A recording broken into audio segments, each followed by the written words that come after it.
মেক্সিকোর বিপক্ষে মাঠে নামবে ব্রাজিল, তবে জিততে হলে দিতে হবে কিছু পরীক্ষা। এই ম্যাচ দিয়ে বোঝা যাবে কোপা আমেরিকায় কতটা প্রস্তুত সেলেসাওরা। আর কিছুদিন পরে মাঠে নামছে সেলেসাওরা, তাদের প্রতিপক্ষ মেক্সিকো। কোপা আমেরিকার আগে ব্রাজিলের বাধা হবে মেক্সিকো এবং ইউএস। তবে ব্রাজিলকে গোল করতে হলে ভাঙতে হবে গোলকিপারের রেকর্ড। ব্রাজিল ভালো করে জানে মেক্সিকোর গোলকিপার ওচোয়া কেমন গোলকিপার। 2018 সালে অনেক কষ্ট করে গোল দিয়েছেন নেইমার বাহিনী। 2020 অলিম্পিকে ব্রাজিলকে রুখে দিয়ে ম্যাচটি টাইব্রেকারে নিয়ে যান তিনি।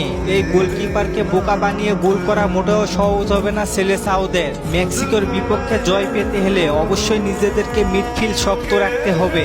মিডফিল্ড শক্ত রাখা এগিয়ে রয়েছে কোচ দিনিজের চেয়ে, কেননা দিনিজ মিড দুর্বল রেখে অ্যাটাকিং শক্ত করতে চান তিনি, যার ফলে ব্রাজিল দেখেছে হারের মুখ। সর্বশেষ 2 ম্যাচে ব্রাজিলের মিড ছিল 3 জন, যার ফলে ব্রাজিল পেয়েছে সুখবর। দরিবালের মতে ডিফেন্স বা অ্যাটাকিং মূল লক্ষ্য নয়, দরিবালের প্রথম কাজ মিডফিল্ড শক্ত রাখা। ব্রাজিলকে জিততে হলে মেক্সিকোর আলভারেজকে ঠেকাতে হবে, কেননা মেক্সিকোতে খুব বেশি তারকা নেই।